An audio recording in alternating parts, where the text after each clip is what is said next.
എല്ലാവർക്കും PSC winner 2024 ചാനലിന്റെ നമസ്കാരം. ഈ സെഷനിലൂടെ നോക്കാൻ പോകുന്ന ടോപ്പിക് 2024 നവംബർ മാസത്തിലെ ആനുകാലിക വിവരങ്ങളാണ്. നവംബർ 1 മുതൽ 16 വരെയുള്ള ആനുകാലിക വിവരങ്ങൾ നമ്മൾ 2 ക്ലാസ്സിലൂടെ മനസ്സിലാക്കുന്നു. ഇനിയുള്ള എല്ലാ തരത്തിലുള്ള PSC എക്സാമിന് നവംബർ മാസത്തെ കറണ്ട് അഫയേഴ്സ് റിലേറ്റ് ചെയ്തിട്ടുള്ള ഫാക്ട്സ് ചോദിക്കും. കാരണം 2 ആഴ്ചയ്ക്ക് മുമ്പ് വരെയുള്ള ക്വസ്റ്റ്യൻസ് ഇപ്പോൾ PSC എക്സാമിന് ചോദിക്കാറുണ്ട്. അപ്പോൾ നമുക്ക് ക്ലാസ്സിലേക്ക് കടക്കാം. ഇവിടെ ഒരു ചിത്രം കാണാൻ സാധിക്കും. NS മാധവന്റെ ചിത്രമാണ്. അദ്ദേഹത്തിന് 2024 എഴുത്തച്ഛൻ പുരസ്കാരം ലഭിച്ചു. അപ്പോൾ NS മാധവനാണ് 2024 സംസ്ഥാന സർക്കാരിന്റെ പരമോന്നത സാഹിത്യ പുരസ്കാരമായ എഴുത്തച്ഛൻ പുരസ്കാരം ലഭിച്ചത്. NS മാധവനാണ് സംസ്ഥാന സർക്കാരിന്റെ പരമോന്നത സാഹിത്യ പുരസ്കാരമായ എഴുത്തച്ഛൻ പുരസ്കാരം 2024 ലഭിച്ചത്. NS മാധവൻ 5 ലക്ഷം രൂപയും പ്രശസ്തി പത്രവും ഫലകവുമാണ് എഴുത്തച്ഛൻ പുരസ്കാരം നൽകുന്നത്. 5 ലക്ഷം രൂപയും പ്രശസ്തി പത്രവും ഫലകവും. അപ്പോൾ 2024 സാഹിത്യത്തിനുള്ള എഴുത്തച്ഛൻ പുരസ്കാരം ലഭിച്ചത് NS മാധവനാണ്. സംസ്ഥാന സർക്കാരിന്റെ ഏറ്റവും ഉയർന്ന സാഹിത്യ പുരസ്കാരമാണ് എഴുത്തച്ഛൻ പുരസ്കാരം. അതുപോലെ തന്നെ കേരള ജ്യോതി, കേരളശ്രീ, കേരള പ്രഭ പുരസ്കാരമൊക്കെ പ്രഖ്യാപിച്ചു 2024. കേരള ജ്യോതി പുരസ്കാരത്തിന് 2024 തെരഞ്ഞെടുത്തത് പ്രൊഫസർ MK സാനുവിനെയാണ്. സാഹിത്യ മേഖലയിൽ നിന്നുള്ള പ്രൊഫസർ MK സാനുവിനെയാണ് കേരള ജ്യോതി പുരസ്കാരം 2024 തെരഞ്ഞെടുത്തത്. കേരള പ്രഭ പുരസ്കാര ജേതാക്കളായത് കാർഷിക രംഗത്ത് നിന്ന് ഭുവനേശ്വരിയെയും അതുപോലെ തന്നെ സയൻസ് ആൻഡ് എഞ്ചിനീയറിംഗ് വിഭാഗത്തിൽ നിന്നുള്ള ഡോക്ടർ S സോമനാഥിനെയുമാണ്. ISRO ചെയർമാനായ ഡോക്ടർ S സോമനാഥിനെയുമാണ് കേരള പ്രഭ പുരസ്കാരത്തിന് 2024 തെരഞ്ഞെടുത്തത്. ISRO ചെയർമാനായ ഡോക്ടർ സോമനാഥിന്റെ ഒരു പുസ്തകമൊക്കെ ഉണ്ട്, നിലാവ് കുടിച്ച സിംഹങ്ങൾ. അത് കുറേയേറെ വിവാദങ്ങളൊക്കെയായി പിൻവലിച്ചൊരു പുസ്തകമാണല്ലേ. അപ്പോൾ ഡോക്ടർ S സോമനാഥിനും ഭുവനേശ്വരിക്കുമാണ് 2024 കേരള പ്രഭ പുരസ്കാര ജേതാക്കൾ. അടുത്തത് കേരളശ്രീ പുരസ്കാരം ലഭിച്ചത് 2024 കേരളശ്രീ പുരസ്കാരം ലഭിച്ചത് കലാമണ്ഡലം വിമല മേനോൻ. കല എന്ന് പറയുന്ന വിഭാഗത്തിൽ കലാമണ്ഡലം വിമല മേനോനാണ് ലഭിച്ചത്. ആരോഗ്യ മേഖലയിൽ നിന്ന് ഡോക്ടർ TK ജയകുമാറും നാരായണ ഭട്ടതിരി കലിഗ്രാഫി, സഞ്ജു സാംസൺ കായിക മേഖലയിൽ നിന്നും ഷൈജ ബേബി സാമൂഹിക സേവനം ആശാ വർക്കറാണ്. ഷൈജ ബേബിക്ക് VK മാത്യൂസ് വ്യവസായ വാണിജ്യം. Kalamandalam Vimala Menon, doctor TK Jayakumar, Narayana Bhattathiri, Sanju Samson, Shaija Baby, VK Mathews എന്നിവർക്കാണ് 2024 കേരളശ്രീ പുരസ്കാരം ലഭിച്ചത്.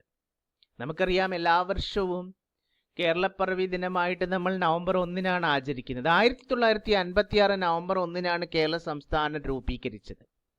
തിരുവിതാംകൂർ, കൊച്ചി, മലബാർ എന്നീ പ്രദേശങ്ങൾ കൂട്ടിച്ചേർന്നാണ് കേരള സംസ്ഥാനം രൂപം കണ്ടതെന്ന് നമുക്കറിയാം. ഐക്യ കേരളം രൂപം കൊണ്ടിട്ട് നവംബർ 1 68 വർഷമാണ് തികഞ്ഞത്.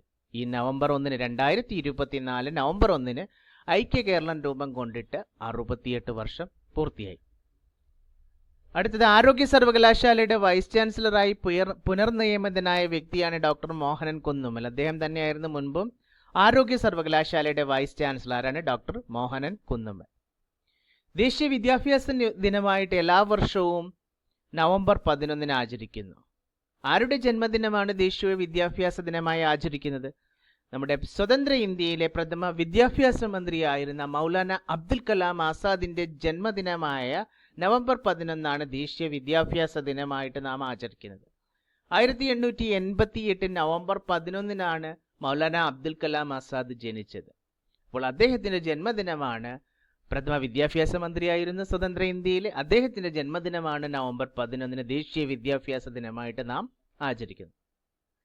അടുത്തത് കോളിൻസ് നിഘണ്ടു 2024 വാക്കായി തിരഞ്ഞെടുത്ത ബ്രാറ്റാണ് കോളിൻസ് നിഘണ്ടു 2024 വാക്കായി തിരഞ്ഞെടുത്തത്.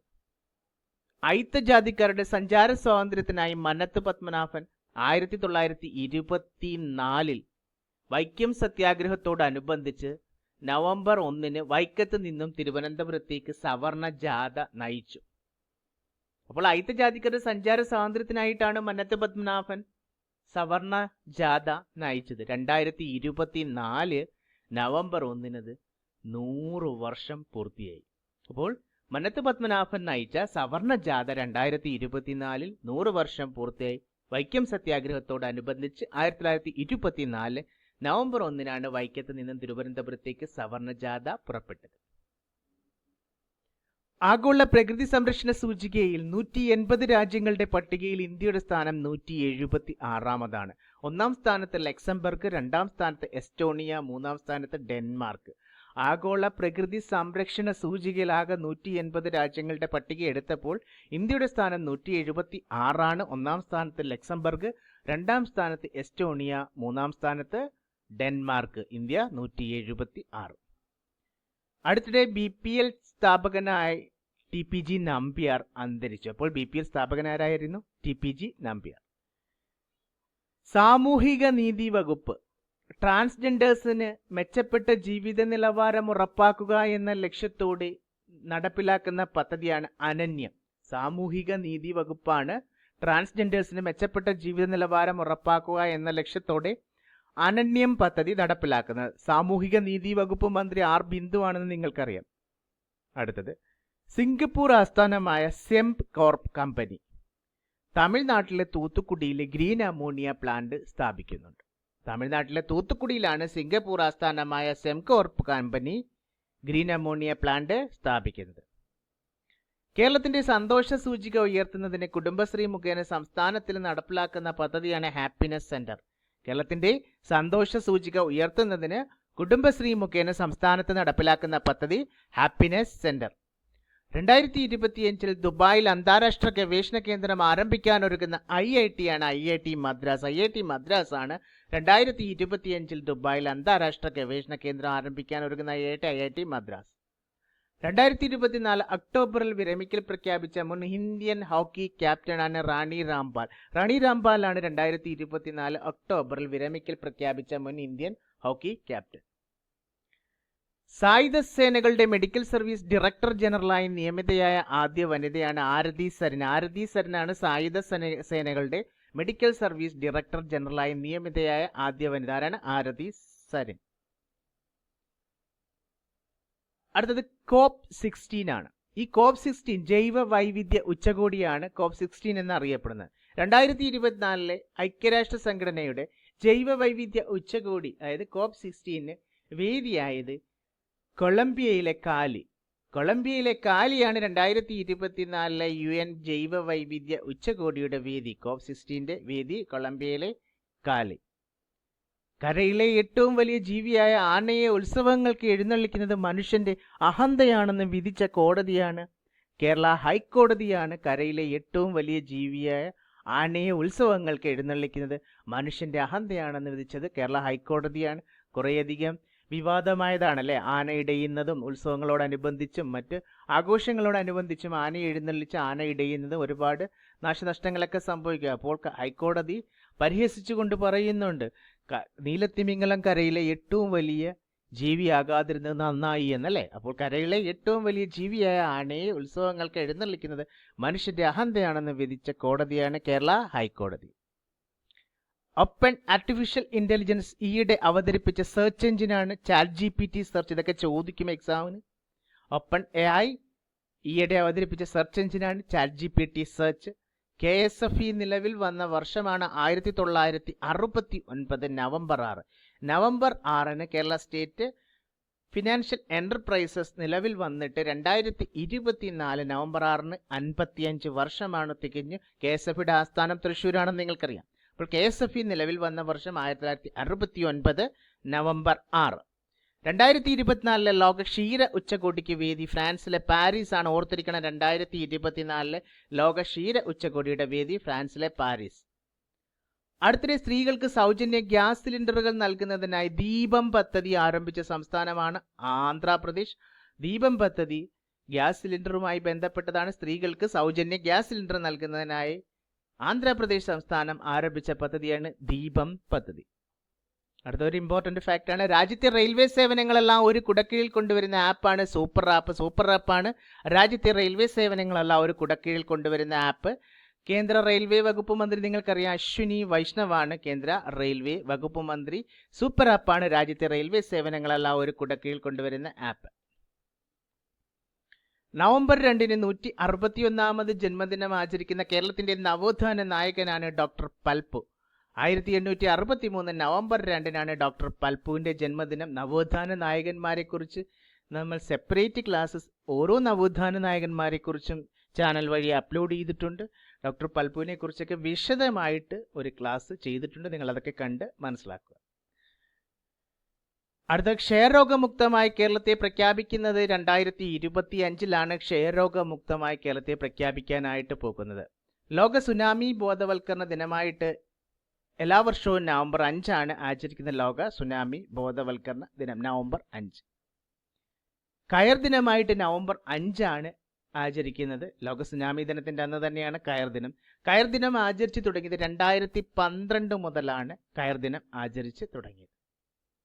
ദാമ്പത്യത്തിൽ സ്വകാര്യത മൗലിക അവകാശമാണെന്നും പങ്കാളിയുടെ സ്വകാര്യതയിൽ ഒളിഞ്ഞു കയറിയെടുക്കുന്ന വിവരങ്ങൾ തെളിവായി സ്വീകരിക്കാനാവില്ലെന്നും വിധിച്ച ഹൈക്കോടതിയാണ് മദ്രാസ് ഹൈക്കോടതിയുടെ മധുര ബെഞ്ചാണ് ദാമ്പത്യത്തിലെ സ്വകാര്യത മൗലിക അവകാശമാണെന്നും പങ്കാളിയുടെ സ്വകാര്യതയിൽ ഒളിഞ്ഞു കയറിയെടുക്കുന്ന വിവരങ്ങൾ തെളിവായി സ്വീകരിക്കാനാവില്ലെന്നും വിധിച്ച ഹൈക്കോടതി മദ്രാസ് ഹൈക്കോടതിയുടെ മധുര ബെഞ്ച്.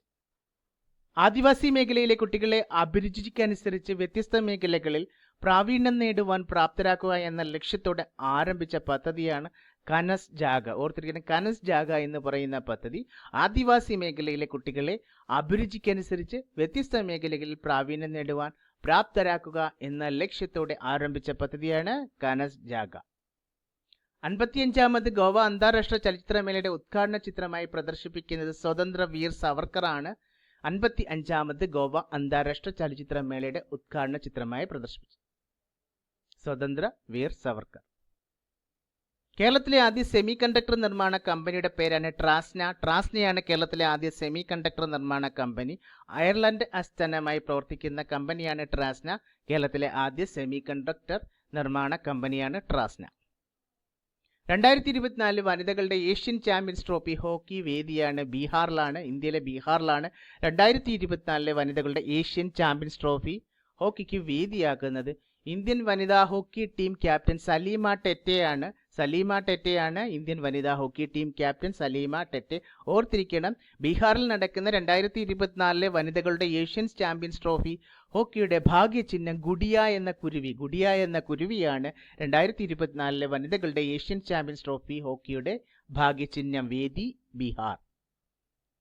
ഇന്ത്യൻ ചേംബർ ഓഫ് കൊമേഴ്സിന്റെ പുതിയ പ്രസിഡന്റ് അഭ്യുദയ് ജിണ്ടാലാണ് ഇന്ത്യൻ ചേംബർ ഓഫ് കൊമേഴ്സിന്റെ പുതിയ പ്രസിഡന്റ്.